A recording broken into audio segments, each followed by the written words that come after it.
ಒಬ್ಬರೇ ಇದ್ದಾಗ ಯಾವ ಹಾಡು ನೀವು ತುಂಬ ನೆನಪಿಸ್ಕೊಂಡು ಹಾಡ್ತೀರಾ?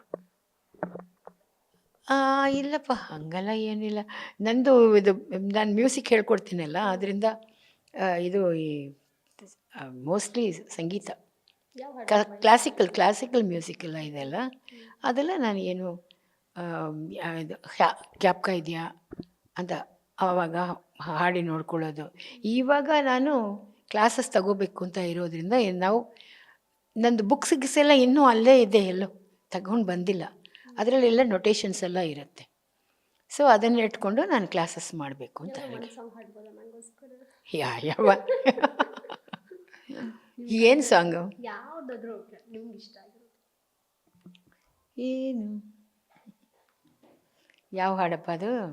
ನಮ್ಮ ಇವರು ರಾಜ್ಕುಮಾರ್ ಅವರು ಪುಸ್ತಕ ಹಿಡ್ಕೊಂಡು ನೋಡ್ತಾ ಇದ್ರೆ ಅವ್ರನ್ನ ಚೇಡಿಸ್ತಾ ಇದ್ದೀನಿ ನಾನು. ಆ ಪಿಕ್ಚರ್ದು ಆ ಸಾಂಗು. ಓದಿ ಓದಿ ಓದಿ ಓದಿ ಕೂಚಿ ಬಟ್ಟನಾಗಬೇಡ, ಸಂಜೆ ಸಾವಿರ ಪಾಠ ಹಾಳು ಇನ್ನು ಗಾದೆ ಮರೆಯಬೇಡ, ತಲೆಯ ಕೆಡಿಸಿಕೊಳ್ಳಬೇಡ, ತಂಗಾಳಿಯಲ್ಲಿ ವಾಕಿಂಗ್ ಹೋಗೋಣ ಬಾಬಾ ಡಾರ್ಲಿಂಗ್. ಇದು ಈಗಲೂ ಸಹ ಆಫರ್ಗಳು ಬಂದರೆ ಆ್ಯಕ್ಟ್ ಮಾಡ್ತೀರಾ? ಇಲ್ಲ, ನಾನು ಆ್ಯಕ್ಟ್ ಮಾಡಲ್ಲ ಅಂತ ಹೇಳಿಬಿಟ್ರೆ, ಹೇಳಿದ್ನಲ್ಲ ಜನನಿ ಮಾಡೋವಾಗಲೇ ನಾನು ಇನ್ಮೇಲೆ ಆ್ಯಕ್ಟ್ ಮಾಡಲ್ಲ, ನಾನು ಆಮ್ ಗೋಯಿಂಗ್ ಟು ಮೈ ಪರಂಪರ, ಬಿಕಾಸ್ ಐ ವಾಂಟೆಡ್ ಟು ನನ್ನ ಸಂಗೀತನ ನಾನು ಮಾಡ್ಕೋಬೇಕು ಅಂತ ಆಸೆ ಇತ್ತು. ಸೊ ಅಲ್ಲಿ ಹೋಗಿ ಬೆಳಗ್ಗೆ ಅವೆಲ್ಲ ಮೇಕಪ್ ಎಲ್ಲ ಹಾಕ್ಕೊಂಡು ಕೂತ್ರೆ ಆ ಕಾಫಿಗಳು ಬರ್ತಾ ಇರುತ್ತೆ, ಟಿಫನ್ಗಳು ಬರ್ತಾ ಇರುತ್ತೆ, ಒಂದು ಡೈಲಾಗ್ ಬರುತ್ತೆ ಎಂಡ್ ಆಫ್ ದ ಡೇನಲ್ಲಿ. ಬೇಜಾರಾಗೋಯ್ತು. ನಮ್ಗೆ ಮೊದಲೆಲ್ಲ ತುಂಬ ಕೆಲಸಗಳಿರೋವಾಗ ದಟ್ ವಾಸ್ ನೈಸ್. ಇದು ಇವಾಗ ನಮಗೆ ಸಿಗೋ ಇದರಲ್ಲೇ ಯಾವಾಗಲೂ ಒಂದು ಸಲ ಆ ಥರ ತುಂಬ ಕೆಲಸ ಇರೋದು ಬರುತ್ತೆ. ಅದರ್ವೈಸ್ ಜಸ್ಟ್ ಅಲ್ಲೊಂದು ಮಾತು ಇಲ್ಲೊಂದು ಮಾತು ಹಂಗೆ ಬರುತ್ತೆ. So I was not very much interested. So ನಿಮಗೆ ರಾಜ್ಕುಮಾರ್ ಸರ್ ಅವರೊಟ್ಟಿಗೂ ಒಂದು ಒಳ್ಳೆ ಆತ್ಮೀಯತೆ ಇರುವಂಥದ್ದು. ಇತ್ತೀಚೆಗಷ್ಟೇ ಶಿವಣ್ಣ ಅವರ ಕ್ಯಾನ್ಸರ್ ಬಂದಿತ್ತು. ಸೊ ಈಗ ಕ್ಯಾನ್ಸರ್ ಮುಕ್ತರಾಗಿದ್ದಾರೆ. ಸೊ ಅವ್ರ ಫ್ಯಾಮಿಲಿನಲ್ಲಿ ಒಂದು ಹೃದಯಘಾತ ಅನ್ನುವಂಥದ್ದು ಇರ್ಬೋದು, ಜೊತೆಗೆ ಆರೋಗ್ಯ ಸಮಸ್ಯೆ ಮೇಲ್ಮೇಲೆ ಬರ್ತಿರುವಂಥದ್ದು, ಅಭಿಮಾನಿಗಳು ಕೂಡ ಆತಂಕದಲ್ಲಿದ್ದರು. ಸೊ ನಿಮಗೇನಾದ್ರು ಈ ವಿಚಾರ ಗೊತ್ತಾಯ್ತಾ ಶಿವಣ್ಣ ಅವ್ರ ಕ್ಯಾನ್ಸರ್ ಇತ್ತು? ಶಿವಣ್ಣಗೆ ಕ್ಯಾನ್ಸರ್ ಇತ್ತು ಅಂತ ನಾನು ಐ ಡಿಂಟ್ ನನಗೆ ಐ ಕುಂಟ್ ಅಕ್ಸೆಪ್ಟ್ ಇಟ್. ಯಾಕೆ ಯಾವ ಥರ ಕ್ಯಾನ್ಸರ್ ಇತ್ತು ಅಂತ ಯಾಕೆ ಹೇಳಿದರು? ಶಿವಣ್ಣನಿಗೆ ಯಾಕೆ ಕ್ಯಾನ್ಸರ್ ಇತ್ತು ಅಂತ, ಆಮೇಲೆ ಕ್ಯಾನ್ಸರೇ ಇಲ್ಲ ಅಂತಾರೆ, ಸರಿ ಆಯಿತು ಅಂತ. ಸರಿ ಮಾಡ್ಕೊಂಡು ಬಂದಿದ್ದಾರೆ. ಹಾಂ ಹಂಗೆ. ಕ್ಯಾನ್ಸರ್ ಅನ್ನೋದು ಯಾರಿಗೆ ಬೇಕಾದರೂ ಬರ್ಬೋದು. Cancer is nothing but multiplication of cells. ಅದೇ ಕ್ಯಾನ್ಸರ್. ಒಂದು ಇಷ್ಟು ಜಾಗದಲ್ಲಿ ಇಷ್ಟೇ ಸೆಲ್ಸ್ ಇರಬೇಕು ಅಂತ ಇರುತ್ತೆ, ಅದು ಜಾಸ್ತಿ ಆದಾಗ ಅದೇ ಬಾಕಿ ಇದನ್ನೆಲ್ಲ ತಳ್ಕೊಂಡೆಲ್ಲ ಹೋಗುತ್ತಲ್ಲ, ಅದು ಕ್ಯಾನ್ಸರ್ ಅಂತ. ರಾಜ್ಕುಮಾರ್ ಸರ್ ಅವರೊಟ್ಟಿಗೆ ಒಂದು ಒಡನಾಟದ ಬಗ್ಗೆ ಹೇಳೋದಾದ್ರೆ? ರಾಜ್ಕುಮಾರ ಫಸ್ಟ್ ಸಾಂಗ್ ಅವ್ರ ಜೊತೆ ನಾನು ಆ್ಯಕ್ಟ್ ಮಾಡಿದ್ದು ಇದೆ, ಓದಿ ಓದಿ ಓದಿ ಓದಿ ಕೂಚಿ ಬಟ್ಟನಾಗ ಬೇಡ ಅಂತ ಇದೆಯಲ್ಲ, ಆ ಹಾಡಿದೆ ಫಸ್ಟು ಇದು ಅಂತ ಒಂದು ಕಾಣುತ್ತೆ. ಅವರು ಇದ್ದಾರೆ, ನಾನು ಇದ್ದೀನಿ. ತಂಗಾಳಿಯಲ್ಲಿ ವಾಕಿಂಗ್,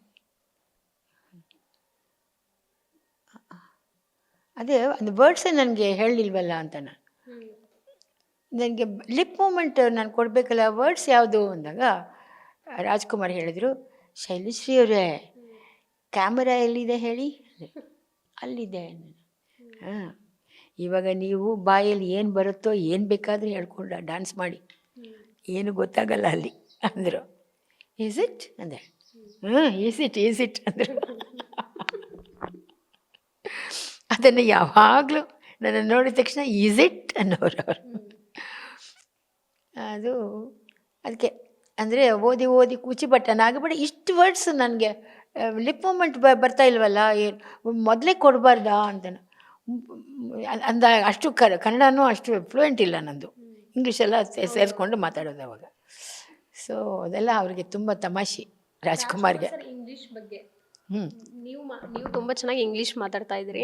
ಸೊ ರಾಜ್ಕುಮಾರ್ ಸರ್ ಓದಿದ 3ನೇ ಕ್ಲಾಸ್ ಆದ್ರೂ ಅವರು ಇಂಗ್ಲೀಷು ತುಂಬ ಚೆನ್ನಾಗಿ ಮಾತಾಡ್ತಾ ಇದ್ರು. ಅದು ಆಮೇಲೆ ಅಂತ ಕಾಣುತ್ತಲ್ಲ. ಆಮೇಲೆ ಹೌದು, ಅವರು ಅದು ಅಂಥ ಟೈಮಲ್ಲಿ ಅವ್ರುಗಳು ಮೇಸ್ಟ್ರುಗಳು ಇಟ್ಕೊಂಡು ಕಲಿತಾರೆ ಎಲ್ಲರೂ, ಅದೇ ಆರ್ಟಿಸ್ಟ್ಸು.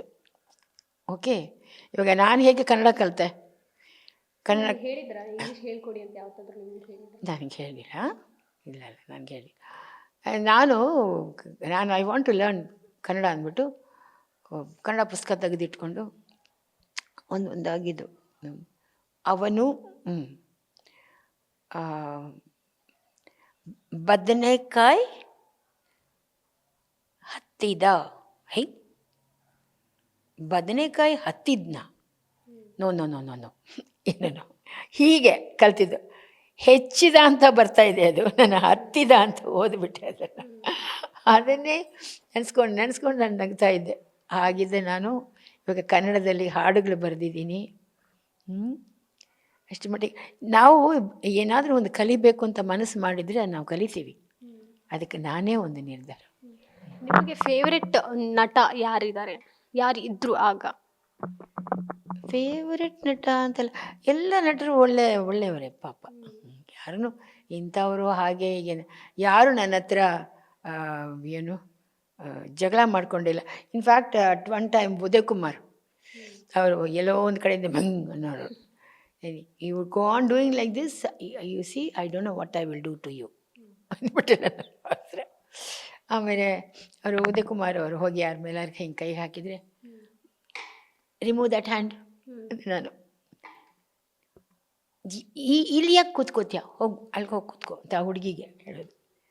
ಹೀಗೆಲ್ಲ ಮಾಡ್ತಾಯಿದ್ದೆ ನಾನು. ತುಂಬ ಚೇಷ್ಟೆ ಮಾಡ್ತಾನೆ ಇರ್ತಿದ್ದೆ. ನಿಮ್ಮ ಫೇಶಿಯಲ್ ಎಕ್ಸ್ಪ್ರೆಷನ್ಸ್ ಕೂಡ ತುಂಬ ಲೈಕ್ ಆ್ಯಪ್ಟ್ ಆಗಿರುವಂಥದ್ದು. ಯಾರನ್ನಾದರೂ ಇಮಿಟೇಟ್ ಮಾಡ್ತಿದ್ರಾ ಯಾವಾಗಾದರೂ? ನಿಮ್ಗೆ ಅನ್ನಿಸ್ದಾಗ ಯಾರನ್ನೂ ಇಮಿಟೇಟ್ ಮಾಡ್ತಾರೆ? ಯಾರನ್ನೂ ಇಮಿಟೇಟ್ ಮಾಡೇ ಇಲ್ಲ. ನಿಮ್ಮ ಹಸ್ಬೆಂಡ್ನು ಇಮಿಟೇಟ್ ಮಾಡ್ತಾ ಇರಲಿಲ್ಲ, ಸುಮ್ಮನೆ ಕಾಲು ಎಳೆಯೋದಕ್ಕೆ? ಇಲ್ಲ ಅವ್ರನ್ನ ಇಮಿಟೇಟ್ ಮಾಡೋ ಥರ ಹೆಂಗಿತ್ತು, ಏನಿರಲಿಲ್ಲ. ನಿಮ್ಮ ಜೊತೆ ಹೇಗಿರ್ತಿದ್ರು ಅನ್ನೋ ಥರ? ನಿಮ್ಮ ಜೊತೆ ಹೇಗಿರ್ತಿದ್ರು ಅನ್ನೋ ಥರ ಇಮಿಟೇಟ್? ಇಲ್ಲ, ಅವರು ಅದು ಆ ಥರ ಸಂದರ್ಭನೇ ಬರಲಿಲ್ಲ ಯಾವಾಗಲೂ. ಹೌದು, ಅದೆಲ್ಲ ಏನು ಆ ಥರ ಸಂದರ್ಭ. ನಾನು ಅವ್ರನ್ನ ಚಿನ್ನು ಅಂತಾನೆ, ಎಲ್ಲರೂ ಚಿನ್ನು ಅಂತಾನೆ ಕರೀತಾಯಿದ್ರು ಅವ್ರನ್ನ. ದಟ್ ಈಸ್ ನಾವು ಯಾವಾಗಲೂ ಸೋ ಮೆನಿ ಇಯರ್ಸ್ ಬ್ಯಾಕ್ ಅನ್ನೋ ಥರ. ಅವ್ರು ಹೋಗಿದ್ದು 77, ನಾವು ಇಲ್ಲಿ ಬಂದಿದ್ದು 14ನಲ್ಲಿ, 17ನಲ್ಲಿ ಅವ್ರು ಹೋದರು. ಈಗ ನಾವು ದಿಸ್ ಇಸ್ 25, 8 years ಪಾಸ್ಟ್. ಯಾವಾಗಲೂ ಮನುಷ್ಯ ಅಂತ ಹೇಳಿದ್ರೆ, ಹ್ಯೂಮನ್ ಮೈಂಡ್ ಅಂದರೆ ನೆಕ್ಸ್ಟ್ ಏನು ಫ್ಯೂಚರ್ಗೆ ಏನಾದರೂ ಪ್ಲ್ಯಾನ್ ಮಾಡಬೇಕು ನಾವು ಅಂತ ಇರ್ತಾರೆ.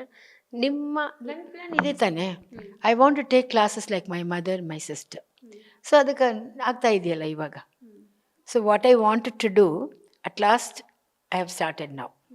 ಒಂದು ರೀತಿ ಸಿಂಗಲ್ ವುಮೆನ್ ಯಾರಿರ್ತಾರೆ, ಇಂಡಿಪೆಂಡೆಂಟ್ ವುಮೆನ್ ಅಂತ, ಈಗ ಮದುವೆ ಆಗೋಕ್ಕೆ ಇಷ್ಟಪಡಲ್ಲ, ಮಕ್ಕಳು ಬೇಡ ಅಂತ ಈಗ ಸದ್ಯಕ್ಕೆ ಹೆಣ್ಮಕ್ಳಿಗೆ ಹೇಳ್ತಿರೋ ಅಂಥದ್ದು, ಅಂಥವ್ರಿಗೆ ನೀವು ಇನ್ಸ್ಪಿರೇಷನ್ ಆಗಬಹುದು. ಹೌದಾ? ಯಾಕಂತ ಹೇಳಿದ್ರೆ ಸದ್ಯಕ್ಕೆ ಮ್ಯಾರೇಜ್ ಅನ್ನುವಂಥದ್ದು ಈಗಿನ ಜನ್ರೇಷನಲ್ಲಿ ವರ್ಕೌಟ್ ಆಗ್ತಿಲ್ಲ ಸುಮಾರು ಜನಕ್ಕೆ. ಹೀಗಾಗಿ ಸಿಂಗಲ್ ವುಮೆನ್ ಆಗಿ ಇದ್ಬಿಡೋಣ. ಹಳೆ ಕಾಲದಲ್ಲಿ ಹೇಳ್ತಿದ್ರಲ್ವ, ಇಲ್ಲ ಸಾಯೋ ಕಾಲಕ್ಕೆ, ವಯಸ್ಸಾದ ಕಾಲಕ್ಕೆ ಯಾರಾದರೂ ಒಬ್ರು ಬೇಕೇ ಬೇಕು ನಿಮ್ಮನ್ನು ಸಾಕೋಕ್ಕೆ ಅಂತ. ಬಟ್ ಈಗ ಅದು ಬೇಡ ಅನಿಸುತ್ತೇನೋ? ಆ ಥರ ಎಲ್ಲನೋ ಸಾಯೋ ಕಾಲಕ್ಕೆ ಅಂತ ನಾನು ಯಾವತ್ತೂ ಯೋಚನೆ ಮಾಡೇ ಇಲ್ಲ. ಬಟ್ ನಾನು ಕೊನೆವರೆಗೂ, ನಾನು ಇರೋವರೆಗೂ ನಾನು I can look after my self, I can look after others also ಅನ್ನೋ ಥರ ನನಗೆ. ಗ್ಯಾರಂಟಿ ನ್ಯೂಸ್, ಸುದ್ದಿ ಖಚಿತ, ನ್ಯಾಯ ನಿಶ್ಚಿತ.